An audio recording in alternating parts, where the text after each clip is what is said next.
guys, welcome back to my channel. In case you didn't know, I just started a new series in my last video and I'll be talking about my favorite things to do at each one of the parks at Disney World. So last week we talked about Magic Kingdom and some of my favorite things to do there in terms of dining and rides, character meet and greets and shows. And so this week we're going to be talking about Hollywood Studios. So I hope you guys are excited and let's just jump right into it. So back in the day when I was a kid, Hollywood Studios was MGM, or I think it was MGM Studios. We always called it like MGM, and that was my favorite park. I actually like that more than Magic Kingdom. I loved Rock and Roller Coaster, Tower of Terror, but then they also had really cool shows too. They had a backlot tour, they had the car show, they had so many different things going on, and as a kid I just loved that. So as a disclaimer, I do have to say right now it's hard for me to say different things I love doing just because they've gotten rid of so many different things because they're expanding the park. So right now I feel like the park is in a transition period and there's not as much to do as there used to be. There will be in the future, but right now it's kind of in that transition period. With that in consideration, my top 10 is a bit of a stretch, but I still wanted to give you guys 10. My goal is to do 10 in each video. So that's why there's still top 10, even though it was a little bit of a stretch for me for this one. The first one for me is a no-brainer, and it is the Beauty and the Beast show. This show is fantastic. It is just so beautiful. It feels like you're in a Broadway show. What's nice about this too is it's an outside theater, it's an outside pavilion, but it's covered. So if it is raining and there's different things going on, they can still do the show most of the time, unless there's thunder and lightning. I think that's when they probably couldn't. But if it's a rainy day, you can still go see the show. They have several showings throughout the day, and I just love all the different dancers and the costuming, and it's just so fun to go and see. If you guys do like shows, you're looking for something to do besides rides, and maybe the weather isn't so great and you just need a break or need to sit down for a while, this is a great option for you guys to do when you're visiting Hollywood Studios. My next one is a restaurant, and it is 50's Primetime Cafe. My roommate from the college program actually worked there and she told me so many good things about it, but still for whatever reason I never went there when I was working there. So we made reservations to go and see it, and it was so much fun. I want to say it was probably the most entertaining dining experience I've had, like even more so than character dining. It was so much fun. Basically the whole diner is themed like 50s, but then the servers will also, it's hard to explain, but they'll kind of like get after you if you're not minding your manners. Like if you have your elbows on the table, or if your phone's out, or if you're talking with your mouth full, like different things like that, they'll come around and they'll kind of like scold you a little bit. It's all in good fun, but it's just so funny. If you guys haven't seen my vlog of when I went to Hollywood Studios, I actually put that interaction in the video. But it's just really fun, and the food's really good too, but it's very entertaining, which you don't normally find unless you're going to like a character dining experience. So it was a little bit different, and I really liked that. Of course, I have to mention my favorite ride, and that is a Rock and Roller Coaster, even though Tower of Terror does take a very close second.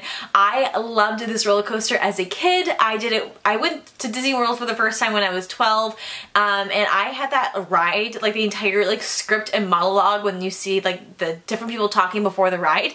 I had that whole part like memorized. I went on it so many times, and it was my absolute favorite. I would want to say the most intense roller coaster that Disney has, in the sense that it does go upside down and corkscrews, and it goes very, very fast in the beginning. So it's very different, definitely for those adrenaline junkies that want a kind of a more of a thrill. I feel like Universal has a lot of rides like that, Disney not so much. So if you're looking for a more like adult type thrill ride, this is going to be it. Unfortunately, it does get pretty crowded, so what you'll want to do is either get fast passes for it, or you can just make it the first thing you do in the morning. This next show I'm mentioning, I do have to say it's not my favorite, and I probably wouldn't even have it on my list if those other rides and shows were still there, but the Little Mermaid show, which I know is a shocker because I love Ariel. I just feel like the show is really short. It's not, I think it's in need of a big update, if anything. It's really, really cute. It's a great way to escape the heat. It's in an indoor theater, so if you need some little AC, it's a great way to do that, especially if you have little kids, like they'll love it. Just in comparison to the Beauty and the Beast show and some of the other shows that they have, some of their other shows are phenomenal, and so in comparison to those, I feel like it doesn't live up, but of course, for nostalgic reasons and because I love Ariel, it does make my top 10.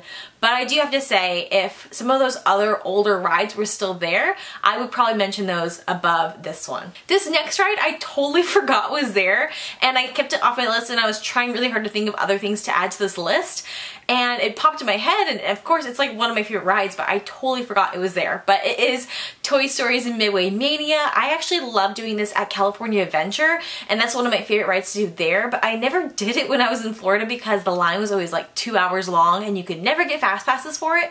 So whenever we had the chance to do that, there would be other things that we would go do, maybe go see like Star Wars characters, or maybe go see, I don't know, like another show, but we wouldn't go do this because the line was so long. We didn't want to waste our time like spending 2 hours in line for it. The line does get really long, so if this is something you want, again, you want to do fast passes for it, or you want to go first thing in the morning, but it is so much fun. It's basically like an arcade game, and you're competing with everyone else, and it's a video game, but then you also have to like shoot at targets. So it's really fun, and for people who are kind of competitive when it comes to games like I am, you'll really love it. It's a lot of fun, and it's a good challenge too. This next one is a fantastic show, especially if you love action and stunts and things like that. So it's the Indiana Jones stunt show. I would highly recommend it, and if you guys have never like volunteered for it before, I would also suggest doing that. I finally was bold enough to volunteer, and I got to be in it when my family came and visited me in Orlando, and it was so much fun. I got like the role of the damsel in distress, and I had to do like a fake princess laugh and everything, which I found kind of funny,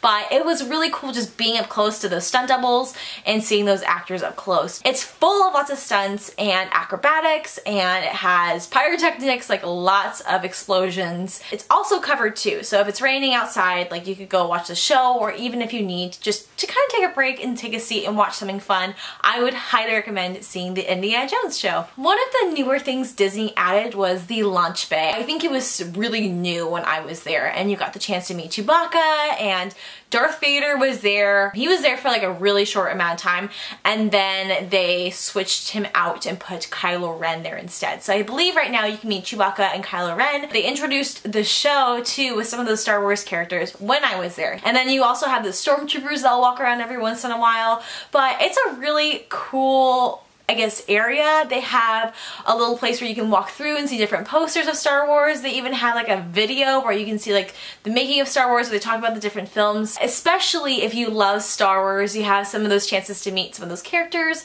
I always love Chewbacca. I think he gives the best hugs. Sorry, Olaf, but Chewbacca's pretty great. And even seeing the show with some of those classic characters coming out, it's a pretty quick show, and they don't really interact a lot. They just kind of come on stage, but that's really cool too. So if you love Star Wars and you're looking for something else to do, I would highly recommend that you check out the lunch bay. Another ride I mentioned earlier and I love is Tower of Terror. So this is my favorite ride as a kid besides Rock and Roller Coaster. They were like tied for top two. But the Tower of Terror in Disneyland back when I was a kid was a lot different than the one that they have here at Disney World. So in Disneyland, before they redid it, what it was is the same story, and you go up to the top and then it drops you, and it does the same like track, I guess, every single time. But the one in Disney World, I had no idea. The first time I did it when I was a kid, I was freaking out because it actually moves forward along a track, and then it's random every single time, where it will either go up or go down. So it's like if you've done it before, you kind of like anticipate the drop for the one in Disneyland, but for this one, you don't know if it's going up or down. So every single time I ride it, even as an adult, I still get really nervous because I don't know if it's going to drop or go up or down. I don't know which way it's going to go. I love that the Tower of Terror in Disney World is still the same as when I was a kid, and if you haven't done it, I would highly suggest it. It's so much fun, and this is coming from someone that doesn't like those rides that will take you up and drop you, mainly because I don't like being able to see how high I am. And what's nice about this is you get the same feeling of dropping that you would in one of those outdoor rides, but since it's indoors, you can't really see how high you are. So even though I'm afraid of heights, like I still am okay with it. So if you're afraid of heights, maybe you might like this ride instead. Saving one of my best for last is the show Fantasmic.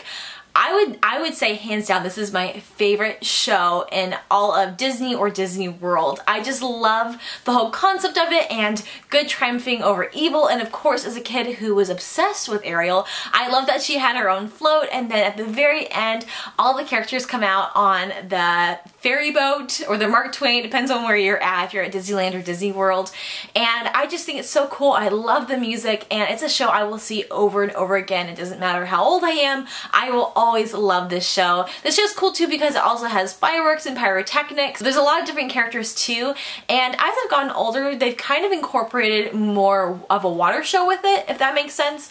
Such as at Disneyland's California Adventure, they came out with World of Color when I was a kid, and at Disney World, they kind of have a World of Color effect where they will project images in different parts of movies onto the water in the show, so which I thought was pretty cool. So if you haven't seen the Fantasmic show in Disney World, or even if you've seen the one in Disneyland, it's different from the one in Disneyland. They've added more, and they even have a whole Pocahontas section and Jungle Book. Every time I watch it, I get chills at the end. Even though I know what's gonna happen, like, it's still just like something in my heart. I just love it.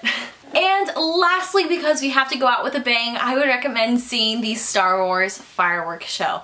Oh my gosh, I don't think I've ever seen another fireworks show with a bigger finale. It's not even like cool to see the different types of fireworks. It's literally like someone's like, let's just take all the fireworks we ever have and put them all in at once, and it's just like the whole sky is just loud and it's lit up and it's so cool. And I just love how they incorporate all the different movies, and they'll do different music from the different movies. And so of course I love it for the whole Star Wars nostalgia part of it, but then the fireworks themselves are pretty amazing, and the finale is like my inner pyro is just celebrating. It is so cool. I don't know, I think I might like this more than the one at Magic Kingdom just because I feel like the fireworks are bigger and better.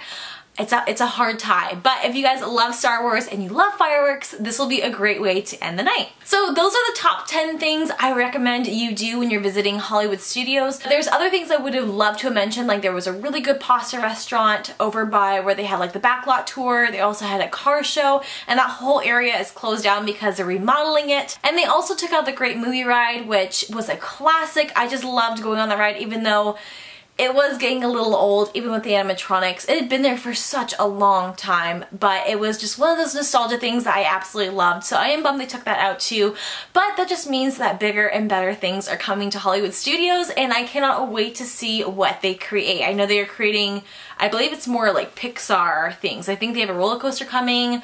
I'm sure there's other Disney experts out there that know more about it than I do, but I'm really excited to see what will happen in the future at Hollywood Studios. I hope you guys love my recommendations, and if there's anything I missed, please leave it down in the comments down below. Subscribe if you haven't already. Give this video a big thumbs up if you like this series, and thank you guys so much for all of your support, and I will see you in my next video. Bye!